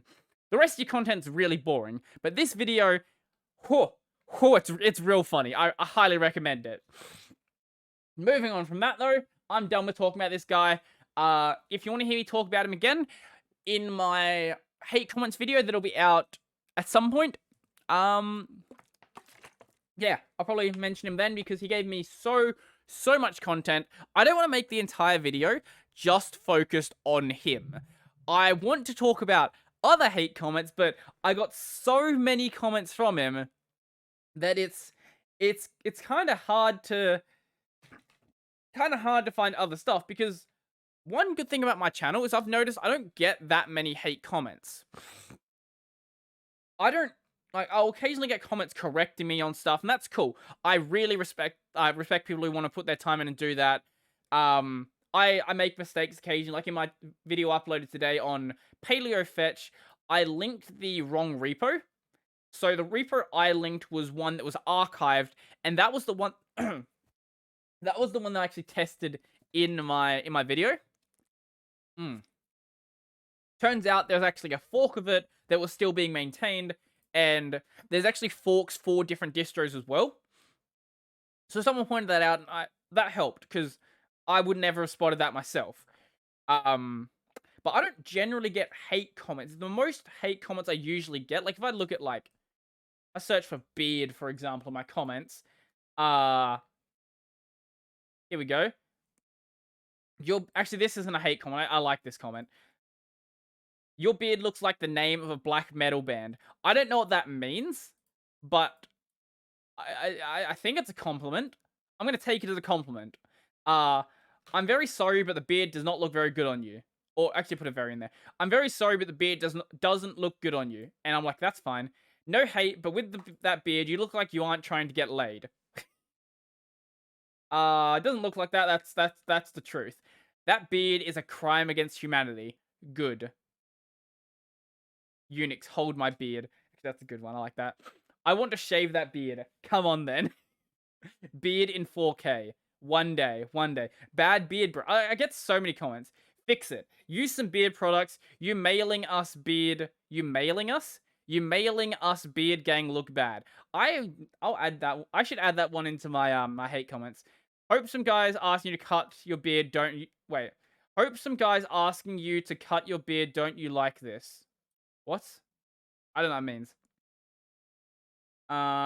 Russian man who lives in Germany, Wolfgang, makes Gen 2 ASMR while watching Australian man who has a beard and hair. Beard and hair. Yep, that sums up most people in the world. Or most people in Australia, sorry. Most people. Most men in Australia. I laugh at, yeah, so that's the video I did on Luke's video on DT.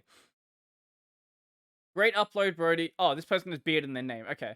Bro, that beard is everywhere. Tame that monster. Dude, could I recommend you to go to a barber and have them shave you a little? Wait, have them shave you a little to shape your beard. You'd look better. No offense, but having a little neck beard isn't a good look, nor is having a mustache without it going into your beard. You must be new here. I know that someone is new because they mentioned the beard. Your beard is so weird. Shave it. 1998. That beard makes you look older. Oh yeah, that's actually a compliment. I'll take that one. Um, my beard would beat up your beard. Okay, I like that one as well. Stupidest beard I've ever seen. Like, look at how many fucking beard comments I get. Oh, your thumbnail is fake advertising. I actually meant my profile picture. Your beard isn't coming in. Please try again in 10 years. The beard, please no. Like, this person was obsessed with the beard. Like, look how many fucking beard comments. Like, this goes back 2 years. Since the start of my channel, I've been getting beard comments. Oh, I switched off it. It's crazy. This is probably the most mentioned thing on my entire channel. What's this? Wait. Why isn't this channel more popular? Okay, that's fair. Like, shave that beard, XD. Oh, pubic beard, sorry. Pubic beard. That's also a good one. When people say things like, "Hut, your beard looks like pubic hair," as if I haven't heard that like 200 times. Like, thank you. Uh-huh. Yep. You're not being original. This is one of the things about hate comments that most of them that you get aren't original. Like, once you start getting one sort of hate comment, you're usually going to start getting the same sort again and again. Like, the few hate comments I do have are in the same sort of category. Usually, it's either beard or you're like a really boring presenter, which in which case no one would watch the channel. So yeah, I have a feeling the fact that I have, close to 17k subs and it's still growing indicates to me that I'm not that boring. Maybe I'm less boring than like Markiplier. I hope I'm less boring than Markiplier. That dude's been doing it for years. If I'm not less boring, I don't know. I'd feel bad for him. Like he'd be having an off week then. But yeah, it's usually those sort of things. And once you hear the same sort of comment like that, like it just has less meaning. Like I get the people who sort of get brought down by the hate comments and be like, "Oh, I feel so bad about it. I'm so sad about all the hate comments." But there comes a threshold where once you get past that threshold, you stop feeling bad about it and you just become numb to it. It's like with any sort of thing. Like if you say, well, an extreme example. Let's say you work in a morgue, for example. I'm sure the first time you see a dead body, you'd probably be like pretty shocked about it. But after you've seen, 100, 200, 1,000 dead bodies, you probably are going to become far more desensitized to seeing that. And it's the exact same with anything. YouTube comments are no different. I went with an extreme example there just to show you like, my camera just defocused. Just to show you like what the body could like, or what the brain can sort of deal with. YouTube comments are far less of a problem than seeing dead bodies on a regular basis. Or like if you're, in the police force, for example, seeing someone be shot.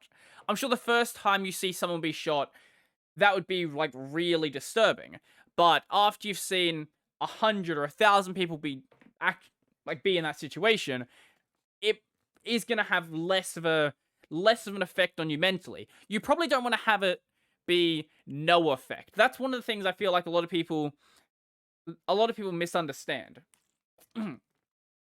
Like, there's a lot of people on YouTube who don't look at their YouTube comments. We're going back to YouTube just because it's something I can talk about. There's a lot of people on YouTube who don't look at their YouTube comments. And I think that's when you get to the point where you start becoming sort of detached from what the people that are watching your videos are actually saying. It's one thing to not take every single suggestion seriously, because if I'm being completely honest, most people watching YouTube videos think they know what they want to watch, but don't actually know what other people want to watch. Like, I'll get suggestions for videos, and there's literally no way I can make that entertaining. Like, someone suggested how do you install OniVim, for example? Like, you download the repo and you run the make file. That's literally all you do. And there's no way I could make that entertaining. I know I've done that in the past with suckless videos, but if I was to redo them now, I would probably do like a complete guide to suckless where I do patching and installing in the same video. Just because I know more about what's going on. I think I could compress it down more in a way that still becomes very useful.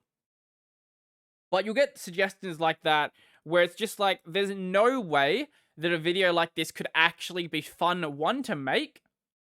I don't know why I'm using my thumb lately. One, to make, or two, to watch. And while you do get good suggestions, like, the suggestions I usually get that are good suggestions are about news topics and about software to look at.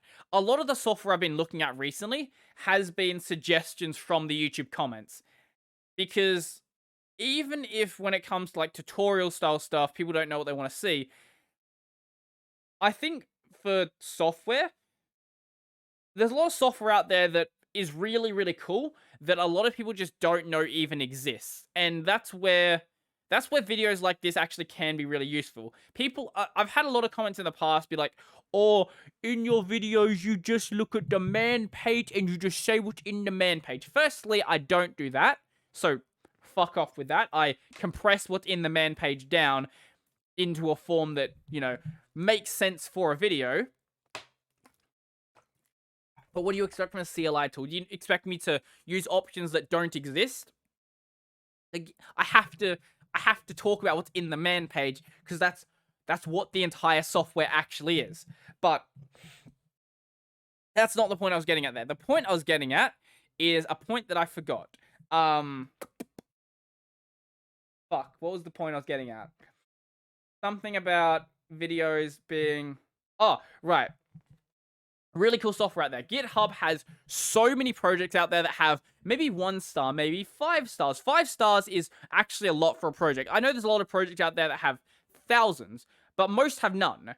And even if a project has no stars, that doesn't mean it's a bad project. It just means that no one's found it yet. Every project, when it first comes out, starts with 0 stars. Audacity, when it first came out, had 0 stars. And maybe when it first came out, it wasn't as great as it is now. But with attention, a lot of software can actually become really good. And I want to be in that position where I can give developers a lot more attention than they were otherwise getting. Because GitHub doesn't really provide a way to, I guess, advertise your software. The best way that people usually have to advertise right now is on forums and... yeah, on forums. So mainly Reddit, because Reddit is the biggest forum in the world. But you'll have people post stuff on like the Arch Linux forums, stuff like that. Those are the two I usually go to. Reddit and Arch Linux forums. And I want to give those devs attention. And if that means they can make something really cool in the future because they have more people helping them out, I think that's ultimately for the best. And in cases where devs are going in a direction where I don't think it's productive, I think it's my job to sort of let them know that's the case. And I don't just mean in big situations like Audacity, Freenode, for things like that, where everyone sort of acknowledges that it is kind of a problem with what they're doing. I think even in smaller cases where devs aren't really listening to their other contributors or the people who are actually using their software, because I think it's one thing if you don't take contributor feedback and contributor pull requests. If you don't do that and you just develop stuff yourself, people can get fucked. It doesn't matter what they have to say about your software. If you don't take any pull requests, do whatever you want. But I think the second you start taking pull requests, you sort of have a responsibility to make sure you're actually being a project leader. I think is a good way to put it. Especially in cases of software, like, this is one thing that people are going to know with me with the case of the Kitty terminal.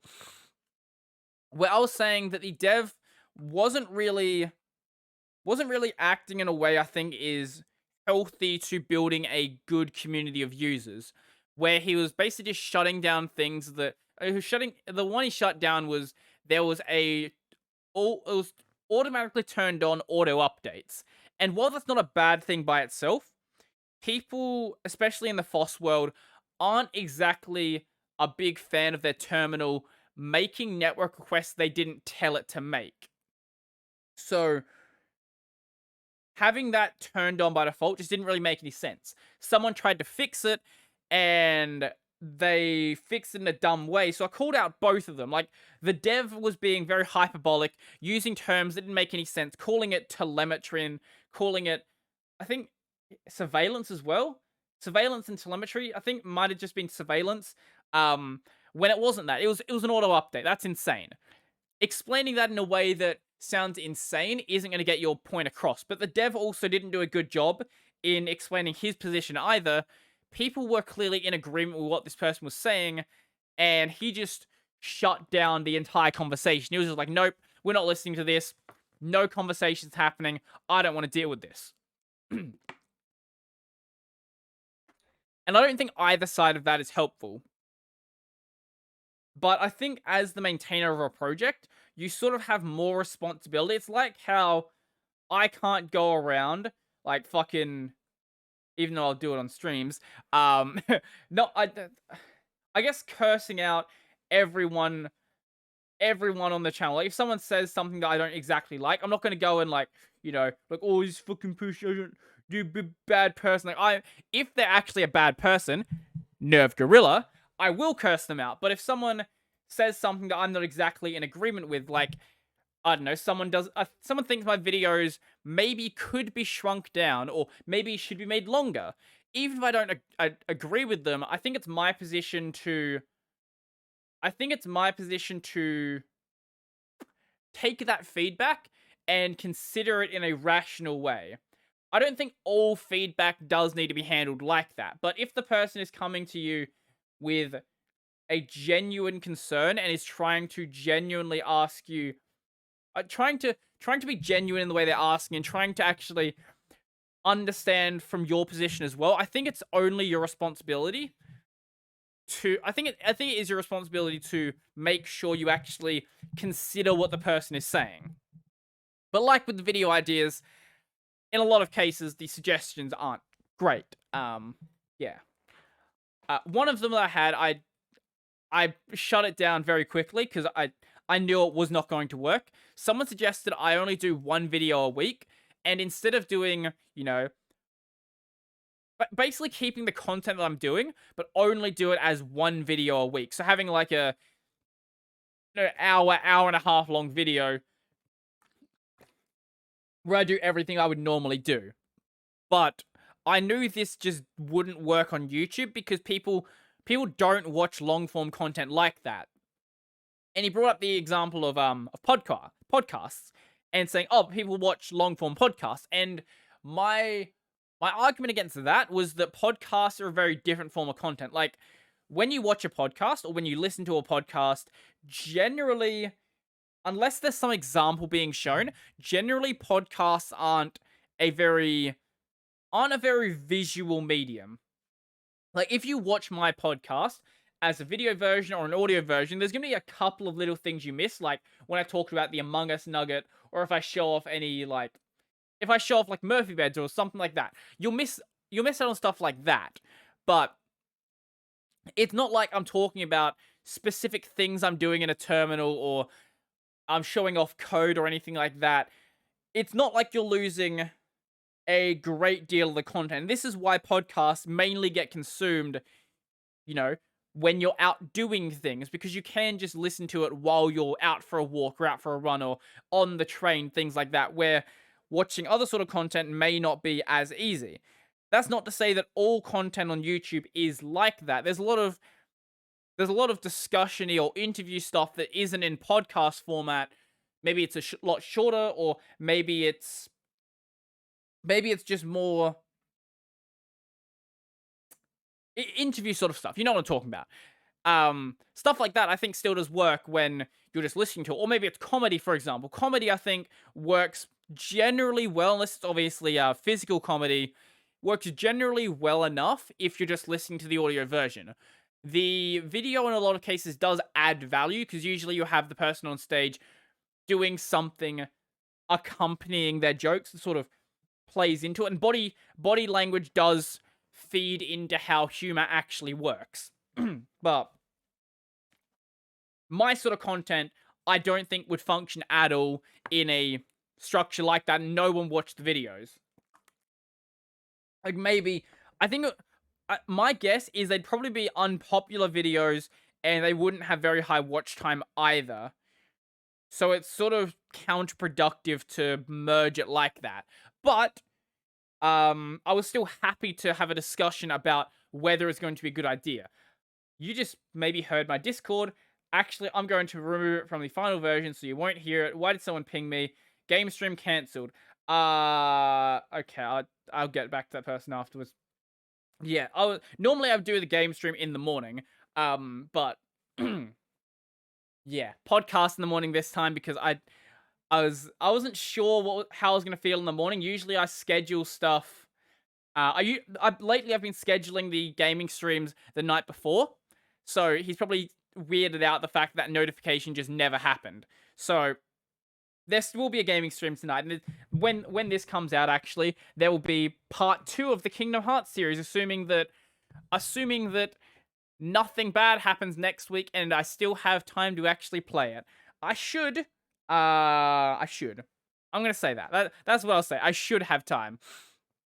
But weird things happen occasionally. Time gets in my way. Life happens. When you have 2 jobs, things can happen, and you just run out of time to do some things. But I am so excited to start playing Kingdom Hearts again. Do I have a... Oh, it's literally as far away as I could physically put it. So, I'll grab it. Grab the copy of it. So, I was testing this the other day just to make sure it worked, because I bought it secondhand. My mic is way up here now. So, it is a copy of... What is the name? Kingdom Hearts HD 1.5 plus 2.5 Remix, because Square is horrendous at naming stuff. So this is not Kingdom Hearts the story so far. Basically, it's everything prior to Kingdom Hearts 3. So, yeah.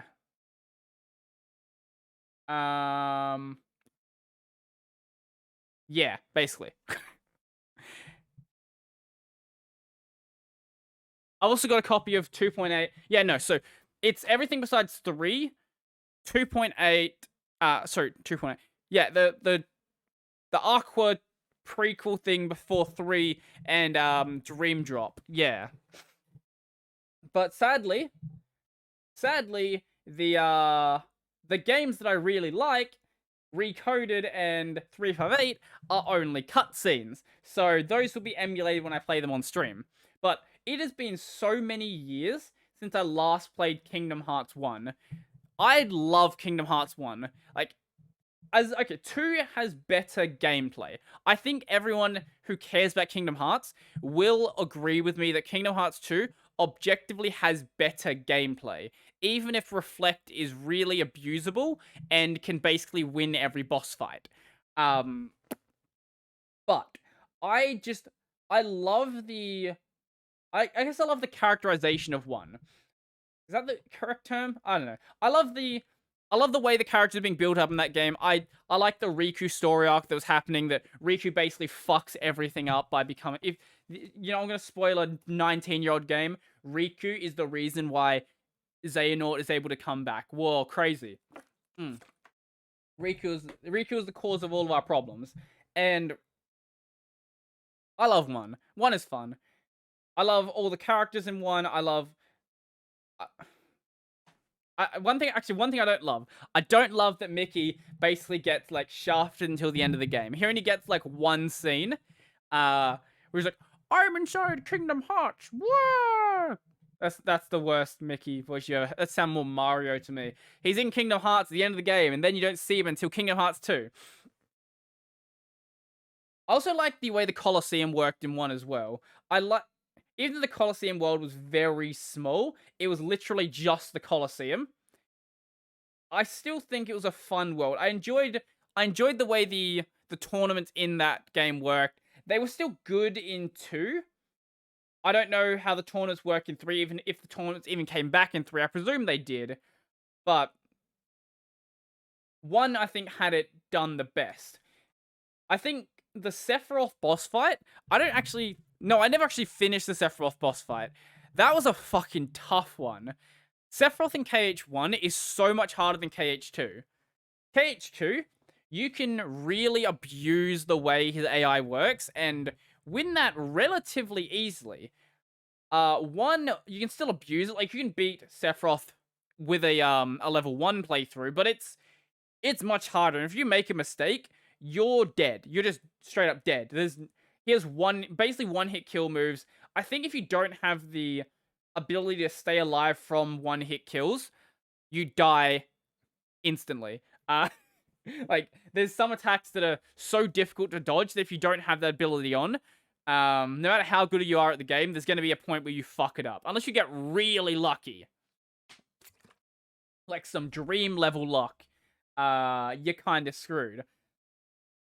So I'm definitely going to go back and play 358. Though 358 is the game where Roxas is the main character, and it's Roxas's days. Roxas is, yeah, I love the way that Ansem the Wise says Roxas. Anyway, not the point. 358 is the one where Roxas is in the organization, and you get to see Axel and Shion and Roxas all hang out together like the good buds they are. Birth by Sleep? Birth by Sleep is...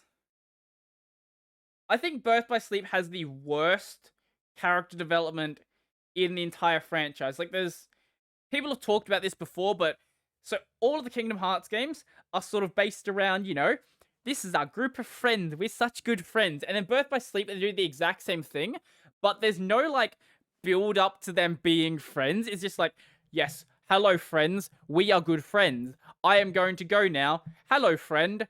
No, I hate you. We are no longer friends. Like, that's basically the sort of relationship you get in Birth by Sleep. Like, I think it's in Radiant Garden, which in the later games and the previous game, any games later in the story becomes Hollow Bastion. But in Radiant Garden, Terra's running around doing Terra's things, and Aqua shows up, and Aqua's the one who's doing everything for her friends, and Terra's just like, no, we are not friends. And Aqua's like, no, friend, come back, friend.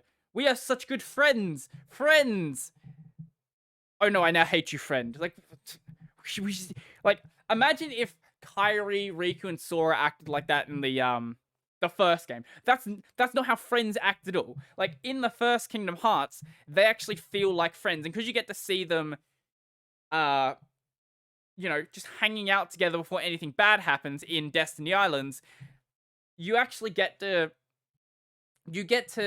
actually feel like they are friends. I feel like Birth by Sleep would be better if they started it a little bit earlier. So Birth by Sleep starts off with the Mark of Mastery exam. If they had like a chapter before Birth by Sleep started, I feel like you could actually acknowledge the fact that these people were friends. But this is basically like if Kingdom Hearts 1 started from when Riku, Kairi, and Sora were sitting on the Palpu tree, and then it just cut straight to Traverse Town. Traverse Town, not Traverse Town. If it just jumped straight to that point, ignoring all of the build-up that was happening, like, in that time. Yeah. Recoded is one of those games where I didn't like it that much when I originally played it, but looking back at Recoded, I realized how good of a game that actually was. So Recoded is the really weird remake of a mobile Kingdom Hearts game, because mobile Kingdom Hearts games, just don't question it, they exist. So Recoded, basically, what's a good way to put it? Recoded makes no fucking sense. Like, the rest of the Kingdom Hearts franchise is nonsense. Like, no one's gonna argue that Kingdom Hearts actually makes any sense. But Recoded, you're in like a data version of Jiminy's journal, and you're Data Sora, not real Sora. And then at some point in the game, Data Sora somehow comes and like speaks to real Mickey, because it turns out that Mickey's actually inside of the diary, and then like Data Riku also comes as well, but Data Riku is not actually Riku. Data Riku is actually just an embodiment of Jiminy's journal. The longer the Recoded goes on, the less sense it actually makes. And back when I played it, I sort of wanted my Kingdom Hearts games to make sense. I thought in my head, for some dumb reason, that Kingdom Hearts actually was a story that had any semblance of reason attached to it. I was very wrong, and as I got older, I realized that when Kingdom Hearts is dumb, that's when Kingdom Hearts is at its best. So Recoded had basically the same gameplay structure as 358, where it had an ability grid rather than unlocking new abilities and then you just equip the abilities. In Recoded in 358, you would get a new ability or a new spell, and you had to decide, like, okay, what am I going to sacrifice in my ability grid to so basically, all of the things you wanted to equip, they were like different squares, and I think some were like bigger than others.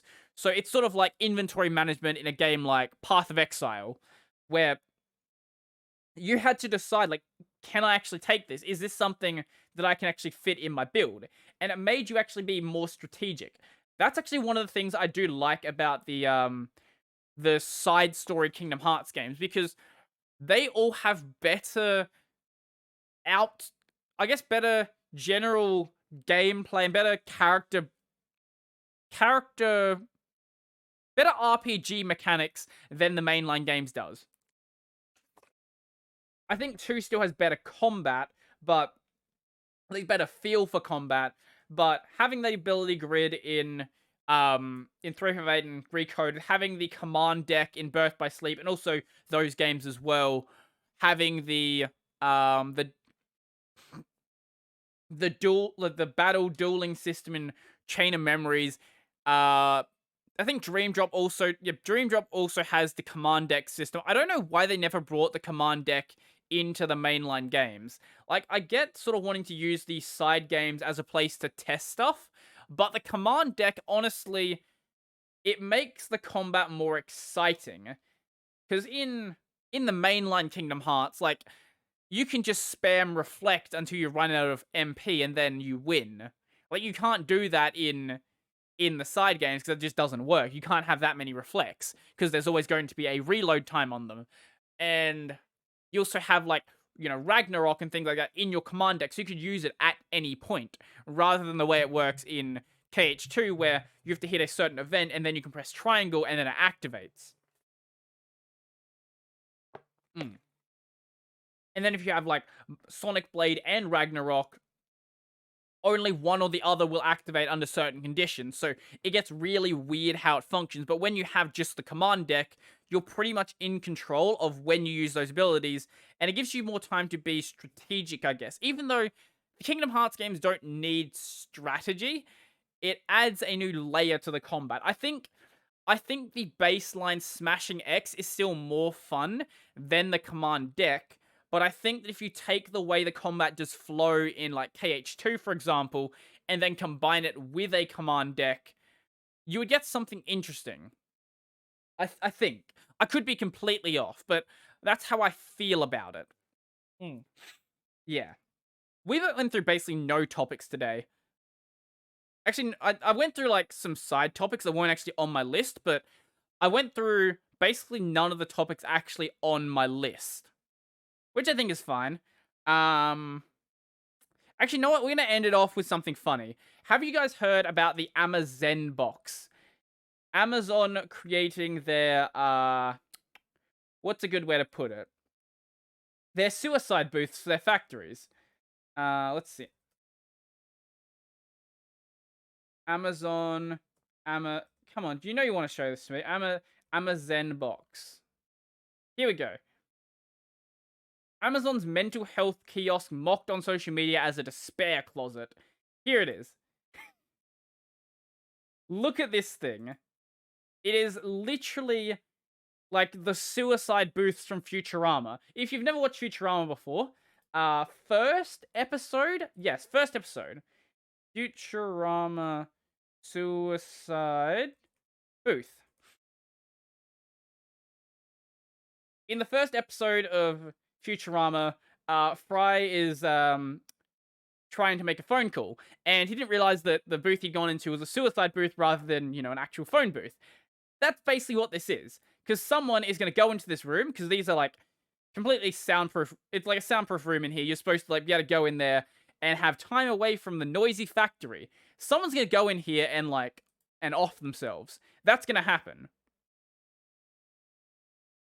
I don't know who in their right mind thought this was going to be a good idea, and people sort of got knocked this right on the head, where just okay, why don't you just give people livable wages and better working conditions rather than a despair closet, for example, which is another good name for this. I don't know if they're actually going to roll these out or if they're going to stop. They probably are going to roll them out, but the problem from what I understand with Amazon is even if they do have these booths, it's sort of like how, a dev company might have something like a ping pong table or a foosball table, or maybe they even have an arcade if they're being very exciting. Do you think you're going to be allowed to use those? Do you really think so? Do you think your boss isn't going to be like, why is he not working? Why is he playing foosball? Obviously not. Maybe on your 15-minute break, you could. But on that break, you probably want to go eat some lunch. So things like this, they look good on LinkedIn. I think, besides this is the bad one. This one got mocked by everyone, but the foosball tables and stuff like that, they look good as ways to help your employees de-stress. But in actuality, I can't imagine many bosses allowing their people to go especially with these ones. If you go into one of these, clearly you're having a very bad day. And I don't know how long you would sit in here for. You would disrupt the entire way the factory is running, because they're already running on minimal staff anyway. So they wouldn't let you stay in here for that long enough to actually be useful. Anything less than 20 minutes in here, I don't think would be useful. 5 minutes isn't going to help you. 5 minutes is that's you going to the bathroom and just, sitting in there for a couple of minutes longer than you actually need to. That's basically the same thing. But someone also came up with a good suggestion. Instead of doing this, it would be more helpful if they just provided, portable toilets. I've heard rumors, I don't know if this is true, Amazon certainly likes to deny them, but I've heard rumors that, when you work at Amazon, going to the bathroom is optional. It is an optional requirement. And especially in the case of their drivers, where you have them having such strict time frames they need to meet, where you can't even stop to eat or take a piss. You need to piss in a bottle. Amazon is a very weird company. They think that they have a team of machines when they don't. They have people working there. Amazon is going to be the first company that replaces their entire staff with robots. They already treat their staff like robots anyway. They would be more than happy to do so. The other funny thing is wonder if it says it in here. Here we go. This is how they feel about people. Leela Brown is the one who actually invented this, who has no experience working in a factory. The Zen Booth is an interactive kiosk where you can navigate through a library of mental health and mindful practices to recharge the internal battery. Brown is giving away the game by using the language of machines. A worker is not a robot with a battery that needs to be recharged. A worker is a human who needs things Amazon simply does not provide to its workers. Amazon drivers piss in bottles and shit in bags. Yes. Yeah. Also, apparently they pay less than minimum wage. Or Jesus Christ. Yeah, Amazon is a questionable company, and the second that they can go and replace their entire staff with robots is the second that they do. Because imagine thinking that your staff have an internal battery that needs to be recharged. Like, no, they just want to sleep a bit. They just want to, not work at 120% every single day because that's not healthy. Like, you need to have those days where you can be like having an off day. You can have those days where things don't need to be absolutely balls to the wall. And Amazon could afford it. Like, there's no reason why their factories need to be as minimally staffed as they actually are. They could very easily. Amazon's one of the richest companies in the might actually be the richest company in the world. It's certainly in like the top 5, but they could afford more employees. Like, oh no, it's gonna cost them another 200. Let's say it costs them another $500,000 a year to like hire a bunch of people. Oh no, that's so sad for Amazon. They're now making $500,000 less dollars a year. Oh no, I'm so sad for Amazon. No, treat your employees well. I think that's gonna be pretty much everything for me. I'm going to give a shout out to a YouTube channel. So because I talked about Kingdom Hearts before, there's been a channel that I've been watching a couple of videos from recently. This is a channel by the name of Ninten, who is a Kingdom Hearts channel.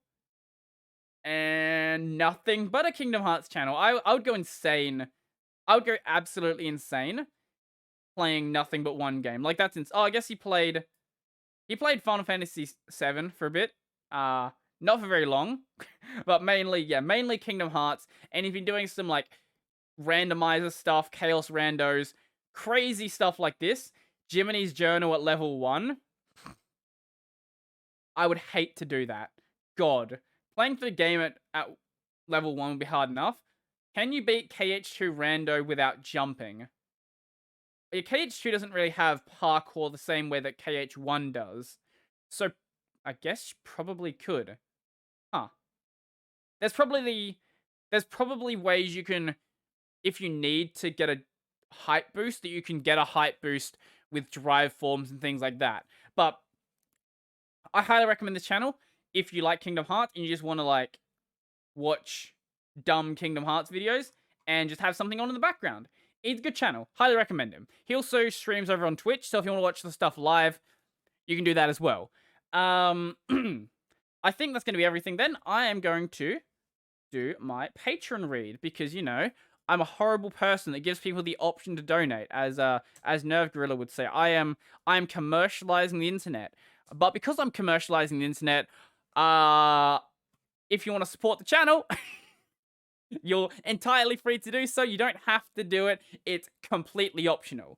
So, a special thank you to Joachim Donald, Logan Michael, Andrew Nathan, David Carl, Will, Brennan, Chico Bento, Jamie Joseph, Josh, Mitchell, Peter D, Stephen T, Theroux, Tony Tushar, and all of my $2 supporters. If you'd like to support work, them links down below to my Patreon, subscribe, sale, leave a all that sort of stuff. I've got my podcast. This one, Tech Over Tea. I was doing my main channel outro. That's how fucked I am today. That was the main. This podcast, Tech Over Tea, is available as an audio version anywhere. Video version is available on YouTube and Odyssey. And also, the main channel is Brodie Robertson. We do Linuxy stuff there, and occasionally I get hate comments from people who have no talent in life. That is Brodie Robertson on YouTube and Odyssey. I think I already said that. And the gaming channel, Brodie Robertson Plays, YouTube and Twitch, stream twice a week. There will be some shorts that are coming out soon-ish, maybe, possibly. I don't know, at some point they'll release. And they'll just be, like, little clips from my streams. And because they're shorts, they will be vertical video because I don't have a choice. I don't care what people have to say about it. I literally do not have a choice about it, so they will be vertical. So that's going to be everything for me, and I'm out. I'm going to rest my throat for a bit, and then we'll do a live stream later.